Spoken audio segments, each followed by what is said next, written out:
Good Friday afternoon, gang, Rangers. This is Rusty 78609. Friday night, beer 30, sanity session. So what the purpose of it is for you to relax, me too, chill out, have your favorite toddy or whatever you do to relax in the evenings when you get home from work. But since it's a weekend, you can chill even more. So here's to you, here's to me. Should we ever disagree? Here's to me.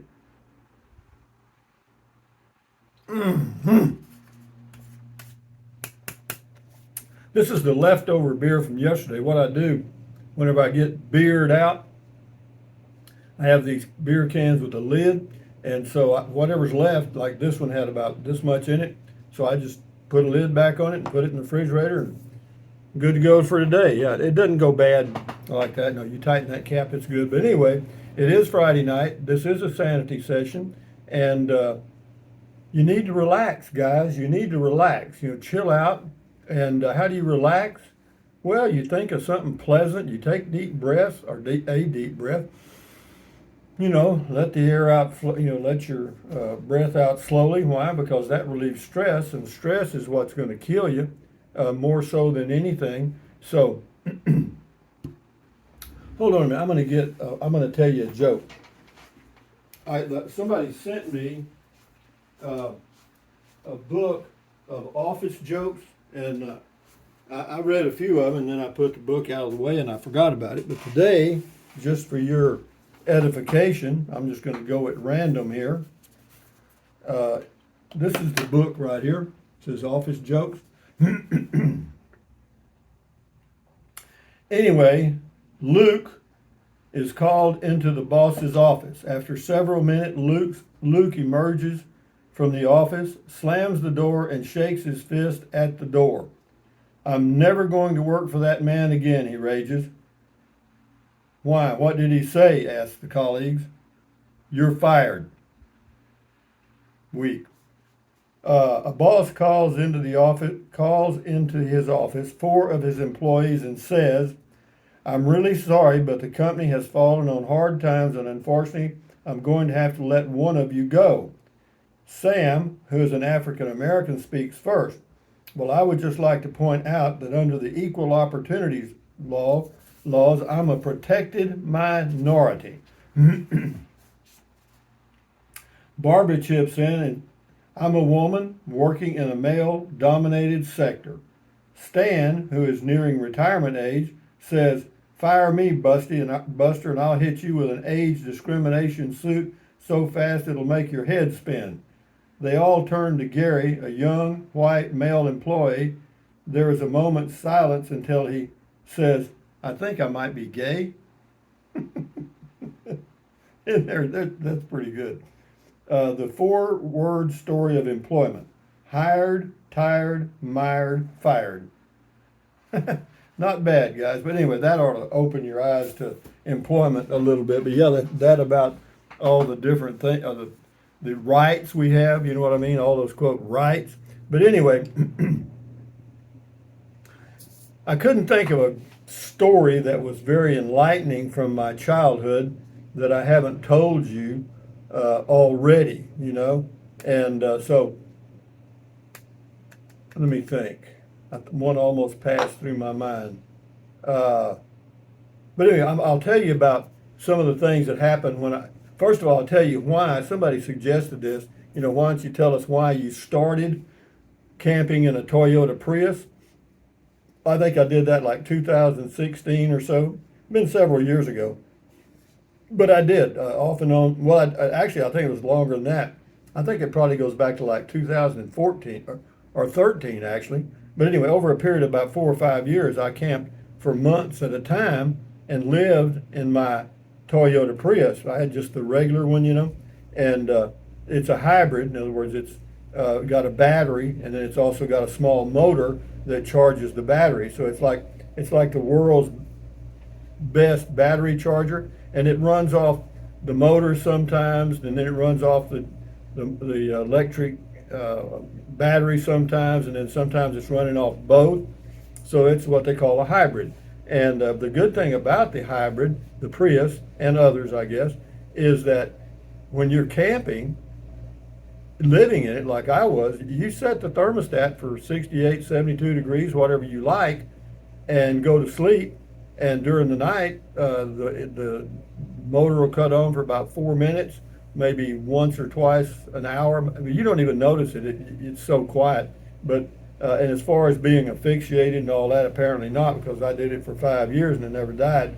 I don't think I did. But yeah, it would hold that temperature all night long. If you were in a really cold place or a really hot place or whatever, yeah, it worked great and I enjoyed it. But let me tell you how I got started on that. First of all, I had to have a Prius. I had a 2010 Prius that I traded in on a 2013 Prius, third generation, I think is what it was called. But it was okay. And it was getting about 54 or 55 miles a gallon the way I drive, and which is slow. And yeah, I thought it was cool. Well, anyway, for some reason, one day I was looking at, it's a hatchback. So I opened the hatchback and I thought, I bet I could lay down in this thing. So what I did, I pushed the passenger seat all the way forward, leaned the back forward as far as I could, and I just kind of laid in there. And I thought, this thing, it was like 78 inches, of space from that seat to the back there. So I'm 6 foot, 6'1" or whatever. And I thought, well, hell, this will work. And so I went on the internet and checked, and there were a few people that were, kind of just getting started doing it, but there was one lady out of Washington State that had been doing it for a couple of years, and she had a lot of good tips. In fact, she had a web page that I checked out some of her ideas and thoughts. So anyway, I collected some of the stuff that she was using to keep organized, because that's the biggest thing, is staying organized. I had to take like 3 or 4 gallons of water, one for drinking, one for showering, and I wanted to have 2 days on hand, so I'd take 4 gallons. And but anyway, I got me a mattress. It was a trifold memory foam mattress, 26 by 75, and I put it in there. I got it fixed up where the bed was great. The bed was great. You had to roll in and roll out. You know what I mean? But once you got that down, wasn't bad. And also had a little bucket to poo-poo in, which I did inside the car, believe it or not. I figured out a way to do that, and it worked, because I said, well, I don't want to sit outside on a bucket. But anyway, I got one that was about this high, but it was real sturdy. We got some bags that would fit in it. Yeah, it worked fine. And at night, if I had to get up and pee, I had my pee jug, old PJ, and just roll out and pee and roll back in again. And then as far as eating, I had an ice chest that every 4th day I'd get ice, and it worked pretty good. And then later on, as I got better, I got me a solar deal, and I got a 12-volt refrigerator. But that was the way I got into it, was just watching this, coming up with my own ideas, combining them with what this gal had done, and making improvements as I went along. But let me tell you, my first trip is the highlight of the whole thing.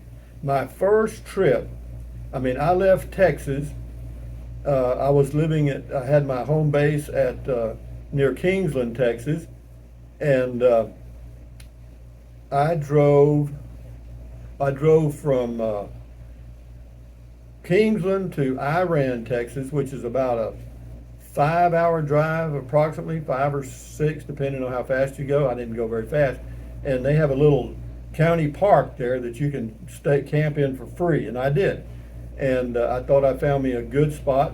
And I did. It was okay. But anyway, it was a weeknight. I don't know what day of the week it was. Anyway, they had a baseball game there. Well, guess where I was parked? About 100 yards from the baseball field, and those really bright lights. But anyway, I had window coverings, so that I overcame that pretty quick. And it wasn't noisy. That wasn't it at all. But anyway, so the first night now, that was Iran, Texas. It's on the way to Fort Stockton off Interstate 10, going from where I was going into New Mexico.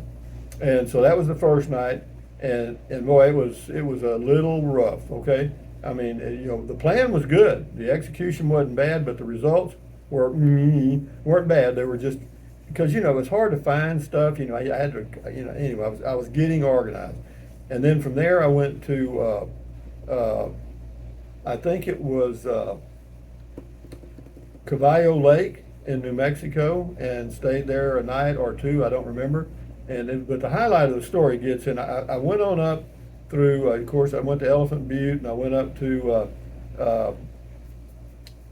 I can't remember the name of it. It's a Corps of Engineers place south of Albuquerque, and anyway.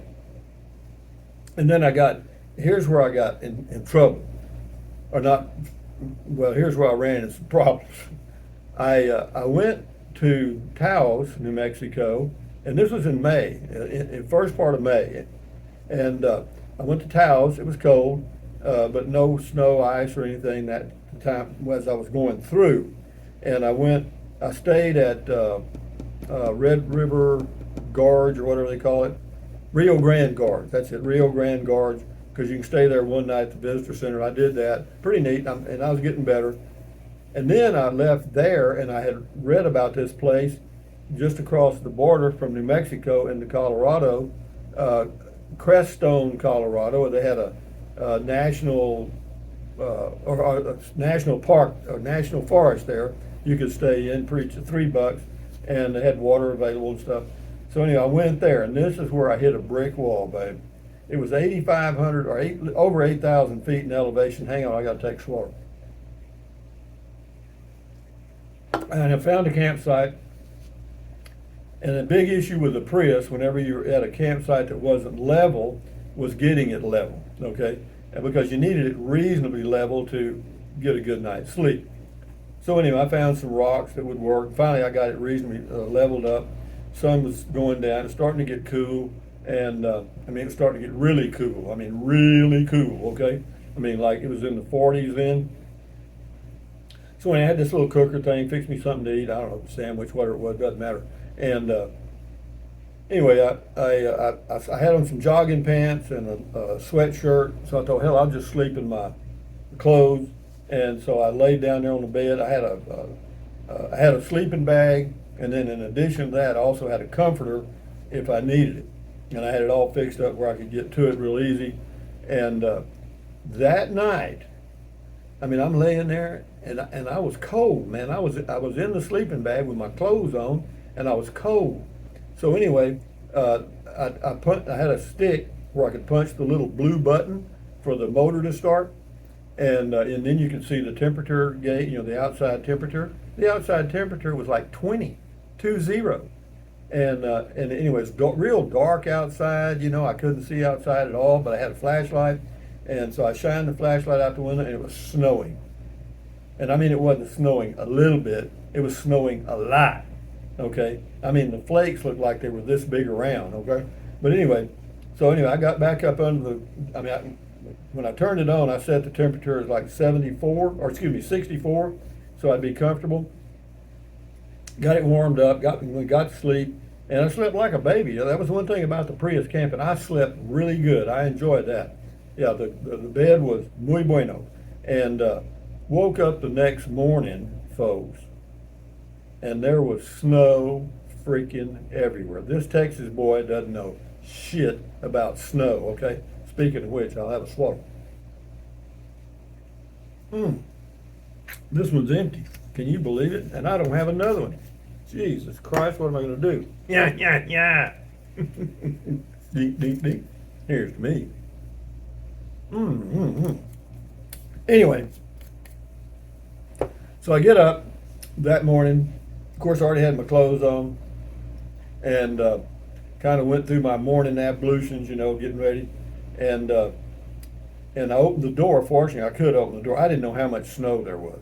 All I know is there was snow on the windows. I could see out okay. There was nothing, the window didn't freeze up because I had the heat on. And thank God it was a Prius, and it kept me warm all night, because they told me it got down to like 15 to 18 degrees that morning. And so anyway, I got out, and it was really pretty. There was snow everywhere. There was a little stream about this wide, and there was snow and stuff. It was really a postcard picture, you know what I mean? And so then I thought, well, I'm not going to stay here because it's too damn cold. So fortunately, I had front wheel drive on the Prius, and I was able to get out real easy, and the road was passable down to the little town there. And even though there was snow and on the road, you could see where to go. And I managed that okay because there was no other tracks other than the ones I made that morning. Now, when I got into the little town, it was much better. And I found me a little place there to get me a breakfast taco. And I asked this lady there, I said, is there anywhere in Colorado that's warm this time of the year? She said, well, you might try the southeast corner. And I can't remember the name of the town there. It's kind of a Spanish word. And but anyway, I went over there and stayed at a BLM campground, boondocking stuff, and did that for a while. But anyway, that's the Prius story. And then well, it was cold there, so I thought, well, hell, I'm going to go west, but I'm going to go down in the elevation. Well, to get down in the elevation, you got to go over the Continental Divide and then down. And I went through, I don't remember, I wish I could remember the name of all these towns, but it was in northern New Mexico, kind of near the Colorado border, and it was like noonish when I got this little town, and I was turned left to get over the Continental Divide. There was a snow plow there. The first time I'd ever seen a snow plow actually plowing snow, and I was the first car behind the snow plow, and behind me it looked like a parade. Okay, and but the snow was so deep that the little roadside park, where you pull over roadside park, they have little tables there. You couldn't see the tables. You could see the roof of the cover, but you couldn't see the. Never mind, you got me. But anyway, that's the Prius stuff, and yeah, that was my that was my first week or two on the road. I kind of got a baptism of fire there. But then if I got in some better weather, went down to Quartzsite and different things. Yeah, it all lined out pretty quick because I figured out real quick I didn't want to freeze to death. And hell, it was May. You know what I mean? It was May. It's not supposed to be that damn cold. But anyway, so what else can I tell you? There was something that floated through my brain the other day. I think I may have told it to you before, but I can't remember it right now for some reason. My brain is not working. But here's to me, guys. Here's to you. Chug-a-lug, chug-a-lug. Mm-hmm. Let's see. When I was, here, I'll tell you one. This was, I was in the third grade. I remember it very well. And it was my first fight, okay, with an enemy, or whatever you want to call it. I mean, my brother would beat on me all the time. And I had to fight my brother, who was 6 years older than I was, all the time. I mean, he was shit. He was cruel, okay? And, I had to defend myself the best I could. And I learned some pretty good moves to survive. And so anyway, with that experience, it carried me into this situation I was in the third grade. There was this Spanish guy named Sabino Sanchez. Now, Sabino was a pretty rough hombre. I didn't know anything about him. I didn't even think about him, you know what I mean? Just somebody, And anyway, there was a whole bunch of steps coming up from the playground up to the building to go to class, or whenever we had a break for like PE or whatever you call it. You go out and on the playground and shit and come back in an hour or whatever, 30 minutes. Anyway, I was coming back in from the playground, and he was waiting at the top of the steps, and he had some of his buddies around there, whatever they were doing, and he said something really smart ass. You know what I mean? I didn't care about that. It didn't bother me a bit. And this is like third grade. I didn't understand. I didn't know what he was saying. He was speaking English, but it didn't make any sense to me. I mean, I was focused on something else. And anyway, then he ran up and he kicked me. In the back of the leg, he just kicked me, and he said he was talking to me or something like that. And then I didn't do anything then either. And then he swung at me. But my brother used to do that too, and I kind of moved. He kind of caught me on the chin, not much, just a little peck. But boy, we went at it then, and but it ended up. I mean, I don't know why I got this move, but for some reason I wanted to choke people to death. You know what I mean? I got my hand, because I tried that with my brother, but I never killed him. I wanted to, but anyway, I got him down on the ground and I was choking him. You know what I mean? And I was choking because he couldn't breathe. Anyway. That was the first time. Anyway, the teachers came, and I got in trouble for all that shit. And anyway, enough said about that. Then we go on up to the 7th grade, and this guy's name was Cosme De Leon.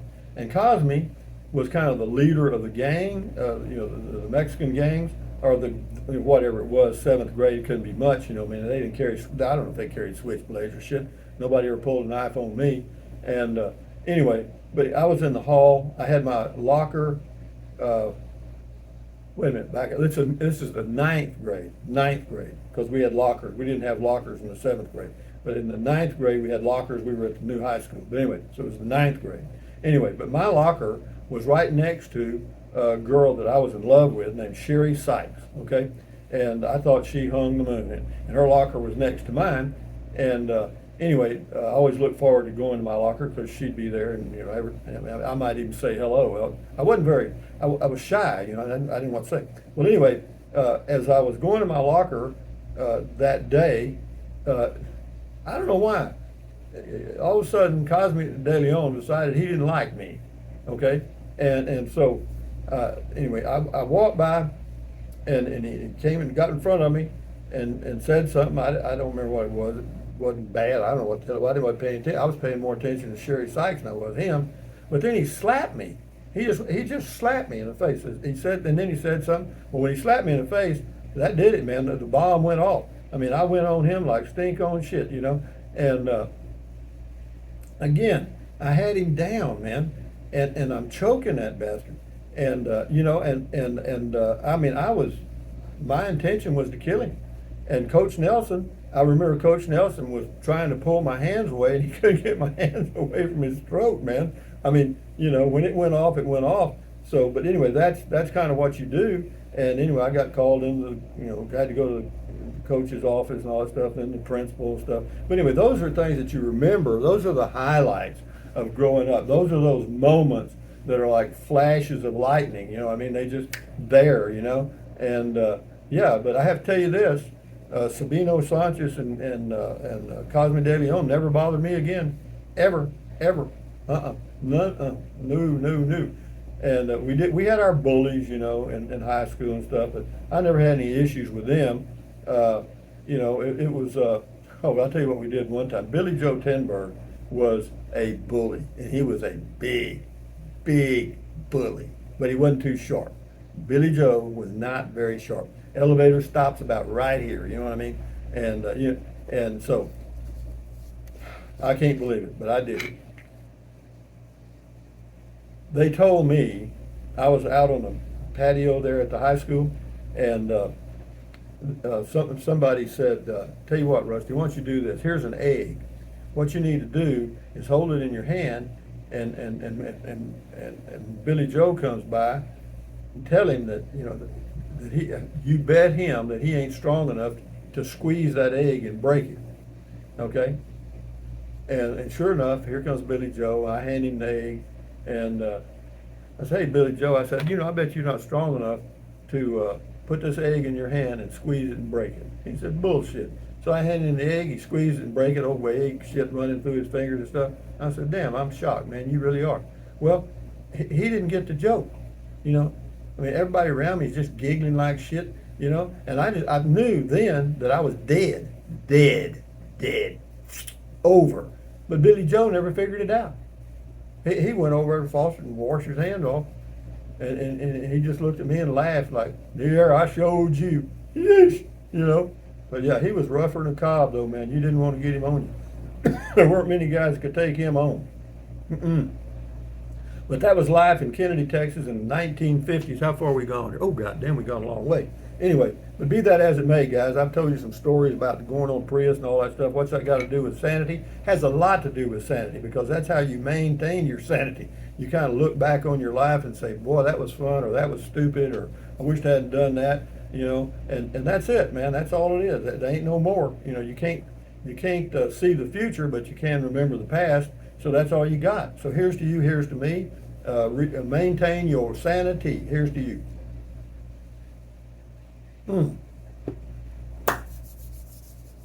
Friday night, guys. Stay sane. Enjoy your evening. Enjoy your weekend coming up. Keep your health. And accentuate the positive, guys. Stand guard at the door of your mind. Very important. Keep your health. In other words, keep your health. You got me? Anyway, adios amigos. Enjoy your weekend. Bye-bye.